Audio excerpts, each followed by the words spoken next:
ত্রিপুরা ডম্বুরবাদের সবগুলো গেট খুলে দিয়েছি জান, কেমন হয়েছে? বাংলাদেশটা এখন একদম পানির নিচে, হা হা হা হা। কিন্তু এখনো আমার মন ভরে নাই। আচ্ছা, ত্রিপুরা ছাড়া আর কোথায় কোথায় তোমার বাঁধ আছে? সবগুলো বাঁধের গেট খুলে দিতে বলো। কিন্তু জান, আমি যে ত্রিপুরা ডম্বুর গেট খুলে দিয়েছি, ওটা দিয়ে তো পুরো বাংলাদেশ ডুবে গিয়েছে। খুব ভালো হয়েছে, একদম ঠিক হয়েছে, বাংলাদেশ পানির নিচে ডুবে যাক। কিন্তু তবু আমার মন ভরতেছে না। মিজোরাম, কুচবিহার, মুর্শিদাবাদ এইসব জায়গায় কি বাঁধ নাই?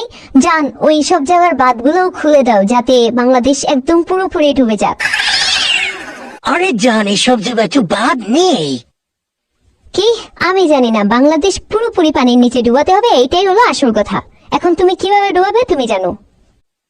আরে আমার চাঁদের টুকরা এরকম জেদ করে না, রাখো আমার সাথে। আরে রাগ করে না জান। আচ্ছা আচ্ছা বাবা, ঠিক আছে, আমি দেখতেছি কিভাবে বাংলাদেশ পুরোপুরি পানির নিচে ডুবানো যায়। ওকে, খুশি তো?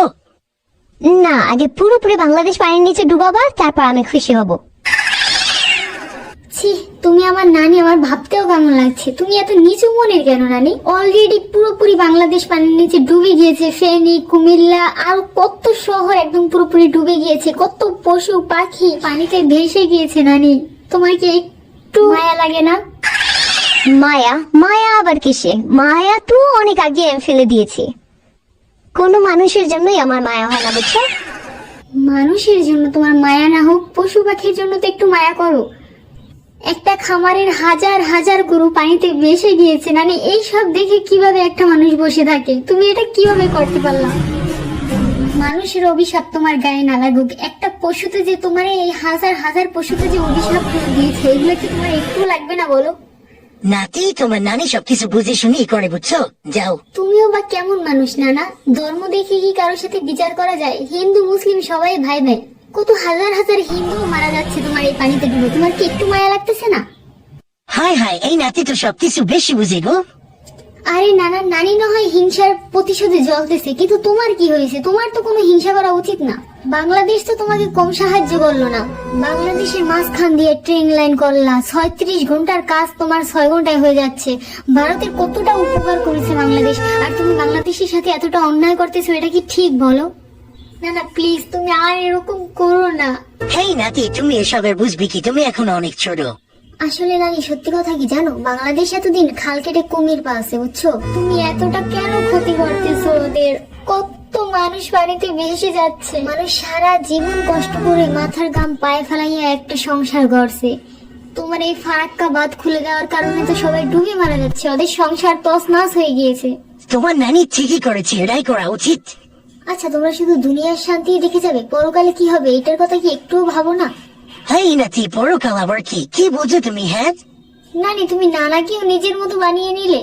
তোমার নালাকে দিয়ে তো মাত্র ত্রিপুরা বাঁধ খোলাইছি, এখনো তো কত বাঁধ খোলার বাকি আছে। পুরো বাংলাদেশ পানিতে ডুবিয়ে দিব আমি। আরে জান, কোনো টেনশন করো না, আজকে রাতের মধ্যেই আমি পুরো বাংলাদেশ ডুবিয়ে দিব। আরে তোমাদের কি হয়েছে? এমন কেন করতেছো? তোমাদের সাথে অপরাধ যদি করেও থাকে, ছাত্ররা করেছে। এখানে তো সাধারণ মানুষের কোনো দোষ নেই, আর ছাত্ররাও তো কোনো ভুল করেনি। তাদের প্রাপ্যটুকু তারা চেয়েছিল, আর তাদের সাথে তুমি অনেক অবিচার করলে। এত বাচ্চা, পশু পাখি, বাচ্চারা ডুবে ডুবে মারা যাচ্ছে। তোমার কি একটু সামান্যটুকু মায়া হয় না? না, আমার মায়া হয় না তো। বাংলাদেশে আমি রাজত্ব করতে পারিনি, তাহলে বাংলাদেশ রেখে লাভ কি? ডুবে যাক পানির নিচে। দেখো, হাজার হাজার পশু পাখি সব ভেসে যাচ্ছে। আচ্ছা নানি, তোমার নিজের কাছে নিজের লজ্জা লাগে না? সুমু, তুমি কিন্তু এবার একটু বেশি বেশি বলতেছো। হ্যাঁ ঠিকই তো নাতি, তুমি নানির সাথে এমন ব্যবহার কেন করতেছো? তুমি যতটা অপরাধ করেছো ততটাই পেয়েছো, তার জন্য এরকম প্রতিশোধ নিবা? নানি যা করে তোমাদের বড় জন্যই করতেছে। যেই ভালো মানুষকে কষ্ট দিয়ে অত্যাচার করে পেতে হবে, ভালো তো আমি চাই না নানা। হ্যাঁ নাতি, তুমি এগুলা বুঝো না, বুঝছো? আর যতই হোক নানি তোমার বড়, নানির কথা শুনবি। গুরুজন যা করে ভালো জন্য করে। আমার এখন মনে হচ্ছে তোমাদের ঘরে জন্ম হওয়াটাই আমার জীবনের সব থেকে খারাপ একটা মুহূর্ত। হয়তো কোনো পাপের শাস্তি পাচ্ছি আমি, তার জন্য তোমাদের মতো মানুষের পরিবারে আমার জন্ম হয়েছে। কি? নানির মুখে মুখে এত বড় কথা বললা নাকি? সব পাপের বিচারই কিন্তু একদিন না একদিন আল্লাহ দেয়, বুঝছো? হা হা হা, আমার কোনো ভয় করে না, বুঝলা? আরে শোনা, সেটা তো আমি জানি, তুমি যে কি চালাক সেটা কি আর নাতি বুঝবে? নাতি তো ছোট। আবার কি বলতেছে বিড়বিড় করে? আরে কিছু না চলো, উন্নয়ন করতে হবে না। আচ্ছা আচ্ছা চলো, উন্নয়ন উন্নয়ন উন্নয়ন উন্নয়ন উন্নয়ন উন্নয়ন উন্নয়ন। হেই বন্ধুরা, তোমরা যদি চাও বন্যায় পড়া মানুষগুলোকে আমি ইন্ডিয়া থেকে সাহায্য করি, তাহলে এখনই আমার বিকাশ নম্বরে টাকা পাঠিয়ে দাও। বেশি না, 700 কোটি পাঠিয়ে দাও। হেই কি বলো বন্ধুরা, 700 কোটিতে হবে না, 1400 কোটি পাঠিয়ে দাও। আরে বুঝো না, এটা দিয়ে তো আমাদের উন্নয়ন করতে হবে। উন্নয়ন উন্নয়ন উন্নয়ন উন্নয়ন উন্নয়ন উন্নয়ন উন্নয়ন উন্নয়ন উন্নয়ন উন্নয়ন উন্নয়ন উন্নয়ন উন্নয়ন উন্নয়ন উন্নয়ন।